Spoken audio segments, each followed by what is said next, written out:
How's it going, everybody? Welcome back to the channel. If you've never been here, thank you for tuning in.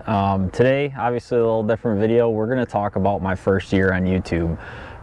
Never done this before, never produced any videos before. I wasn't much of a social media person until March of 2024, and I decided to go down the YouTube adventure. I really wanted to use it as a platform to teach people how to catch fish and highlight some of the sponsor products that I use for those companies that support me. I really believe in a lot of their products, most of them made right here in Wisconsin, which is you know, kind of a staple for me. I like to support those local companies, and really just started down this adventure. Never done it before.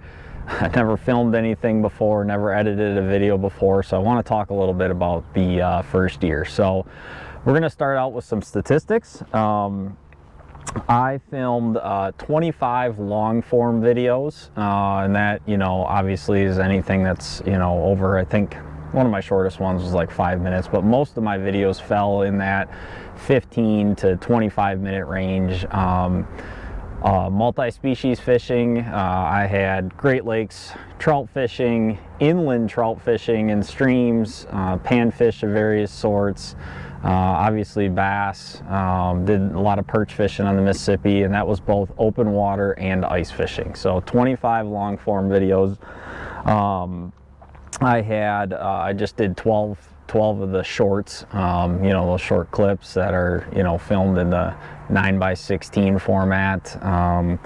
And then views, total views for the year, I had 58,000 total views. My best video I had that I filmed got 20,000 views alone. So I really had one good video, and then the rest were, you know, a couple thousand views, some only a few hundred. Obviously those first couple of videos I did, you know, you didn't get much, and that's kind of what you can expect when you just start out. I had 5,285 watch hours in the first year, and I gained 551 subscribers. And if you're one of them, I thank you greatly. If you're not and you love fishing content, I would really appreciate it if you subscribe to the channel if you enjoy seeing fishing content. So those are the statistics. A few things that I've, you know, kind of lessons learned. I think a lot of it really comes down to just putting content out. You know, it averaged for me about one video every 2 weeks. A little less than that is what I was able to put out. A couple of them did really well. A couple of them that I thought were really good videos, you know, when I edited them down, I'm like, wow, this one's going to do good. They really didn't do good. I have no idea why. I haven't really learned what makes the algorithm tick in YouTube. If you are somebody who's watching this right now and has some advice for me, I'd really appreciate it if you comment, because I really don't know why certain videos do better than others. You know, there's some that was like, oh, this is going to be a great one, and then it's like, oh, only 700 views. I have no idea why. And then, you know, honestly, the video that I had the most views on was one that in my opinion was not like the best edited video I had. It wasn't the greatest. I didn't have a lot of different camera angles or anything like that. I'm just like, why did that one do so well? I have no idea. So I don't understand how that works. It's something that hopefully in the second year I can learn and pick up on. So, you know, kind of that was one lesson learned, right? The randomness. I don't know why some did better than others. I don't know. Second lesson that I learned, people like watching ice fishing videos. My ice fishing videos did substantially better than open water videos. And again, I don't know why. Maybe there's more people bored and watching YouTube, especially looking for outdoor content in the winter time. But the ice fishing videos did really well. Definitely going to have some more of those next year. We had a really good ice season, so I was able to get out and film quite a bit. Filming ice fishing videos is a lot more challenging. Your cameras don't always work as well, which is a pain. Obviously when you're dealing with power and batteries and stuff like that, when it's really cold out, that really sucks. And there are some days, you know, if it's only, you know, 10-15 degrees out, your stuff just doesn't want to work. So that makes it a little challenging, but regardless, it's fishing, it's still fun for me. So and you know, I'm not sure if it helps or hurts the channel, but me personally, I'm really a multi-species angler. I set out on this venture to just film what I want to film and fish what I want to fish.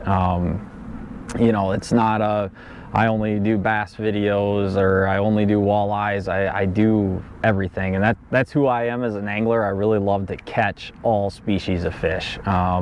It's just really fun for me, so I don't, that might hurt my channel because I don't really have a niche on my own. I have no idea. So, but I think I'm going to still continue to just film what I want to film, and not really try to, put myself into one category or not. That's just what I like to do. So, trying to think if there's any other, really good lessons learned. I'm going to have a different video later on kind of explaining how I film. I learned early on, obviously it's great when you start out, you can just have a chest camera. That's really, really easy. But as you get out into the boat, like having a camera and a mic system so your audio is good is really important. And I'm going to break that down in another video on like how I actually go about filming some of these fishing trips that I take. I think that's one thing that can kind of set you apart is your camera angles. I mean, there's a lot of people out there that'll just, clip a GoPro onto their console of their boat and the audio is really poor. So you want to, I think setting myself apart hopefully will help in the long run. I guess we'll see. But yeah, that's kind of one thing that I learned is it looks a lot better when you can have those different shots, and especially out in the boat, having the far away shot as opposed to just the chest camera, I think looks a lot better and a lot cleaner. One thing I didn't expect that I learned is boy, editing takes a long time. I can go out and fish for 5-6 hours and catch a bunch of fish and whatnot, and to put together a 20-minute video takes me anywhere from 5 to 7 hours to edit down. That was something that was completely unexpected. So kudos to all of you who are out doing this. It is a lot of work. I think people who do YouTube content kind of get a bad rap, and I tell you what, it is a lot of work. Those people who do this, they put in a lot of work. I mean, you look at a 7 to 8 hour fishing day and then 5 to 7 hours of editing time. That's a lot of work. So you really got to want to do that. And for me, it's a lot of fun. I enjoy this. Previously, I always used to, I tournament fished. I still do tournament fish. I love doing bass tournaments. I love competing. And that was really fun. And I thought that was a lot of work, but this is substantially more work. So that's one thing. If you're thinking about starting on this, be prepared to put in the work because it takes a lot. So anyway, I really, outside of that, I don't think there's a whole heck of a lot else. I just kind of wanted to come and share my story of my first year on YouTube. Hopefully we're over that halfway mark to getting to the monetization status. That's obviously my ultimate goal. I really, I don't expect I'm never going to make a living doing this or anything like that. But I think as far as being on YouTube goes, that's kind of a really cool status to reach. When you get that monetization status, I already have the view hours to get there. I just need the subscriptions, and I'm over halfway there on that. So that's pretty cool. Hopefully in the next year or before the next year, I can reach that goal and achieve it. So once again, I really, really appreciate all the support this year.